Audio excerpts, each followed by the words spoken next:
Yeah, at the outset, I'd like to thank each and every one of you for coming to cover our program, I should say. And well, I don't know, you are aware of why we're gathered here this morning. I don't know whether I should go ahead or you will ask the questions.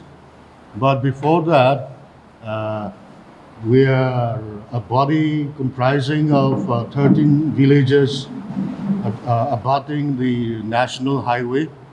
And in the past, or in the last recent past, thank you for giving a good coverage to our statements, because what we feel is that the issues that we're raising now has to do with each and every Naga citizen.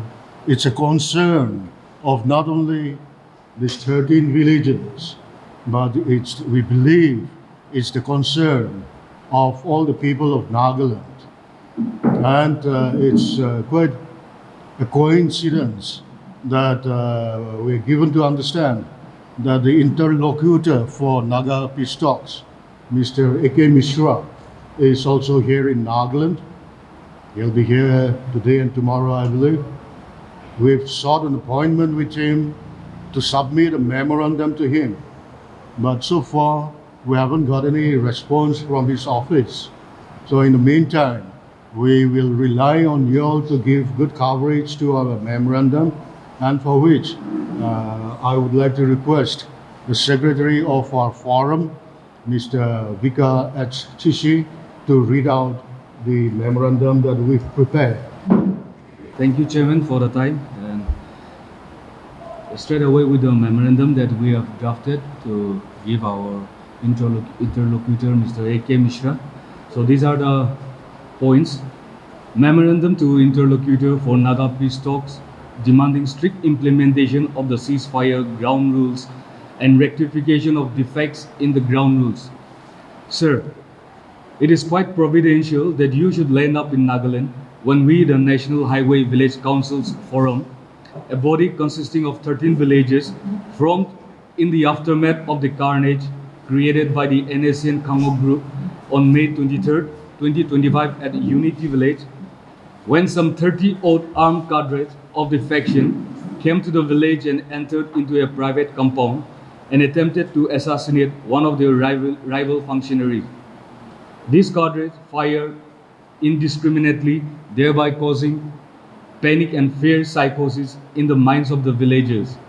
Several cadres were identified from CCTV recording, and their names have been mentioned in the FIR. We are happy to note that on receipt of the complaint filed by the Unity Village Council with the police, the Ceasefire Monitoring Supervisory Board reacted promptly and arranged the local police along with Assam Rifles to raid the residence of the mastermind of the heinous escape, one Hekato Kinimi. However, he was not present in the residence since he, along with the other identified perpetrators, had taken refuge in the designated ceasefire monitoring office, where the police and the security forces could not enter because of restrictions contained in the ceasefire ground rules. We would like to mention here that this is not the first time identified criminals have taken refuge in the designated ceasefire monitoring offices of the various factions. And therefore, we would like to lay the following points to you to take up urgently so that the Naga public do not suffer any longer from the hands of some criminals posing as Naga political activists. Point number 1, that a crime be considered as a crime and the culprits punished according to the provisions of the law of the land, irrespective of whether the perpetrators are affiliated to any political outfit or not, and that the perpetrators of the dastardly act at Unity Village on May 23, 2025 be apprehended and brought to book without any further delay. Point number 2, provisions of the ceasefire ground rules be strictly implemented in letter and spirit so that cadres do not roam around in uniform and with arms or indulge in extortion, illegal taxation, kidnapping, or abduction for ransom. Point number 3.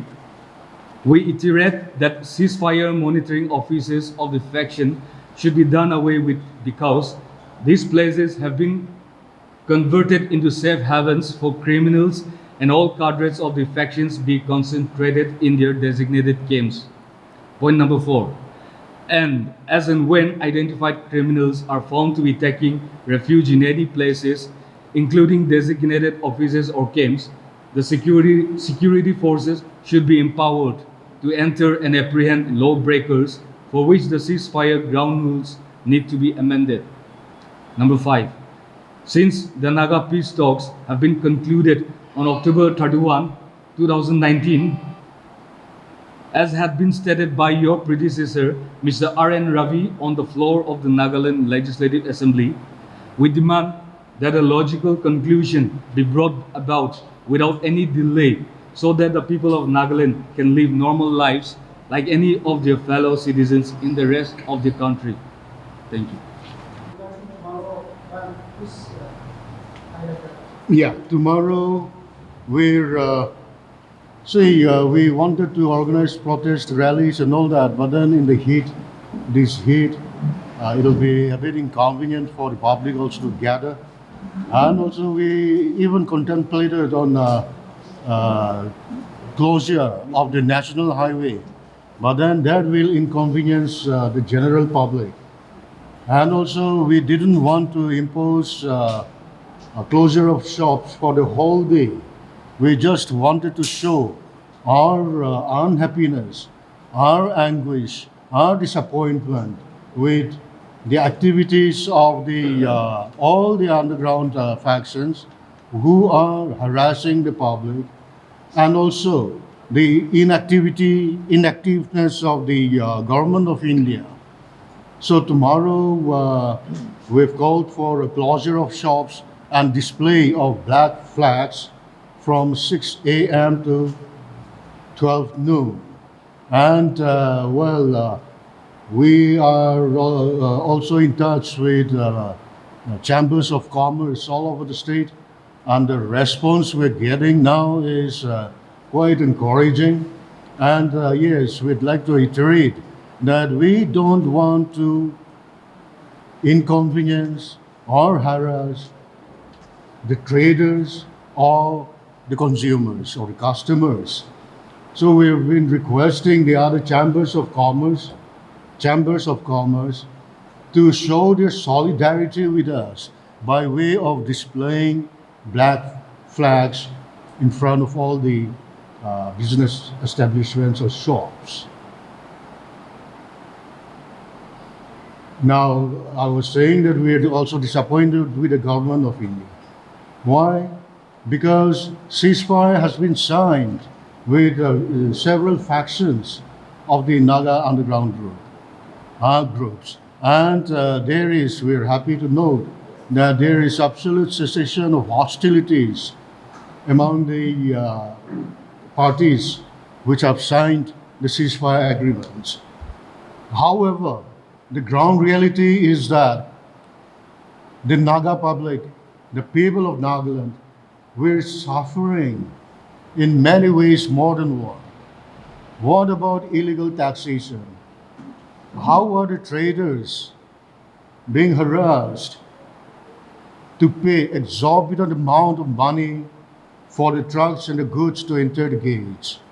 And who is the ultimate victim? It's you and I. The traders, they won't be running their shops at a loss. They will be certainly making up the losses or the taxes paid to the underground groups from us, the consumers. Indirectly, we're paying to the underground groups. The government of Nagaland or the government of India is aware. But then because, like we said in the memorandum, there are certain flaws, there are certain shortcomings, defects in the ceasefire ground rules. Because the state government is not party to these ceasefire agreements. And there are gray areas in these ground rules. What we civilians perceive as law and order problem is translated by the undergrounds as Naga political issue. Law and order problem is a state subject, and the state government is absolutely capable of handling the law and order situations. But then when these are translated wrongly as Naga political issue, the state government is helpless. The state police is helpless. We have very efficient police officers, very dedicated soldiers, jawans, and officers, but their hands are tied. Their hands are tied. They can't enter into the ceasefire monitoring offices, even though they know that criminals are taking refuge there. How can this be? How can we allow this to continue? These are the defects that we are demanding that the government of India rectify at the earliest. The template that was signed of the ceasefire agreement that was signed with NACN and NACNK decades back, they are still used as agreements with the other factions. And how many factions are there in Nagaland? I've lost count. I've lost count. And how is it that the government of India is allowing all these factions to mushroom up? If they have not signed any ceasefire agreements with the government of India, then these factions should be treated as armed gangsters under the garb of Naga political issue. We, the public, are being harassed by almost all the factions. What is the logic of all this? We fail to understand. So, the small movement that we've started, we want to prick the conscience of the Naga public as well as the cadres in all the factions. We want the cadres to realize that the Naga public has had enough of their activities, of their illegalities. We've had enough. And as and when they claim that they are fighting for the cause of the Naga people, why should they torture the Naga people? This is the paradox of the Naga society today.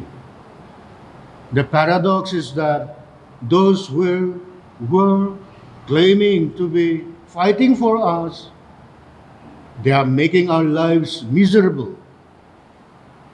We want to live a normal life like any other citizens of the country.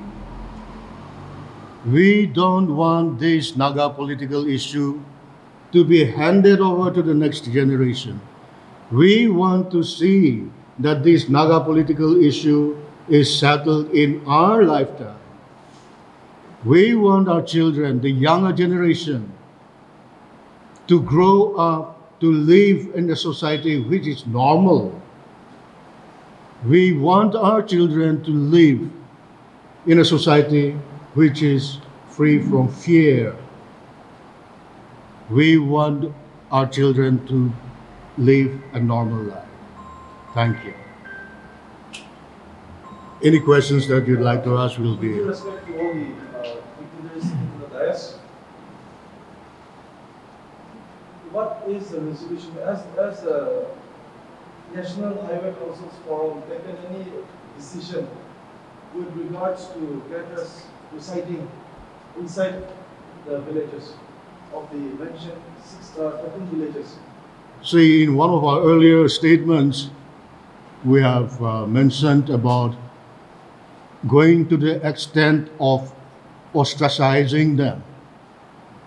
We know the Nagaland, I mean the factions, they are, most of them are Nagas of Nagaland only. And as long as they live in any village, be it in my village, in our jurisdiction, if they don't indulge in antisocial activities, we have no issues with that. But as and when they indulge in any activities that is considered to be criminal, then we will even go to the extent of expelling them from the village and ostracize them. When we are expelling bootleggers or drug peddlers, any underground group to whichever political outfit they are affiliated to, they'll be treated as criminals, lawbreakers, and the village councils will, according to the customary laws of the Nagas, will take action. I have another question. This might seem a bit critical. Uh, Earlier in the days, in the past two, 3 years, what we have witnessed is many illegal activities by the armed cadres. We have seen kidnappings, we have seen torture, extortions. What led to this scenario of closing down the shops when in this scenario? See, one thing we want to make very clear is that it all started with the unfortunate incident of 23rd May at Unity Village. We, the neighboring villages, we came together and we requested the administration, the ceasefire supervisory board, to apprehend the culprits, as many of them were clearly identified by the CCTV camera footages. But when we realized that even though the security forces, they took prompt action in raiding the residences, and they even carried out the ceasefire monitoring office of the NECN Congo. Like I said earlier, their hands were tied. They couldn't enter the ceasefire monitoring designated office. So what we realize is that no, it has more to do now than with the Congo group alone. It has more to do now than with 23rd May incident at Unity Village alone.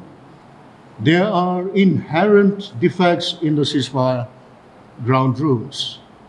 So, to show our resentment, to show our concern, unhappiness, we have taken this step of closure of shops. But like let me repeat, we don't want to inconvenience the traders or the customers or the public, general public. We're not stopping or blocking any vehicular movement. We are requesting the business establishments to close, to down the shutters and display a black flag. We're going for significance.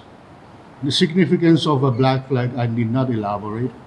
And well, we're hopeful, we're confident that all the shops in our area will be closed down. And more than our area, black flags will also be displayed in other parts of not only the district, but in the state. I have another question. The 13 village councils under the banner of the National Highway Councils Forum, have you identified the number of cadres residing inside the village inside this forum? Also, the designated village councils, have they met with the cadres residing after the incident? Have they met with the cadres and then informed them to maintain peace and tranquility? That I will have to leave to the Tilika village council or the Gambara to clarify. Unfortunately, he hasn't made it yet. But the main perpetrators, I believe they are there in Tilika village, and the other village, I don't know whether they are in other villages. But like I said, if they don't break the rules, break the laws, we have no issues. But then, as and when they are identified, I think, well, the councils will look into it. And of course, it is not the prerogative of the councils to apprehend or to arrest, or that is beyond our portfolio, that's beyond our brief. But we leave it to the wisdom of the state government and the law enforcing agencies to do what is needful to ensure that Nagaland has some, the rule of law prevails in Nagaland too.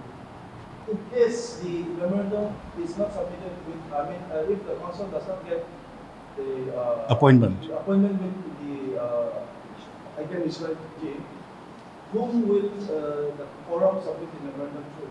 Oh, we'll pass it on to the administration, or we can even forward it to the ceasefire supervisory board. And anyway, more than that, we will give you copies of it. Will depend on you all to publicize the thing, whether it reaches them, whether we hand them over personally or not. If it's covered in the media, that serves our purpose.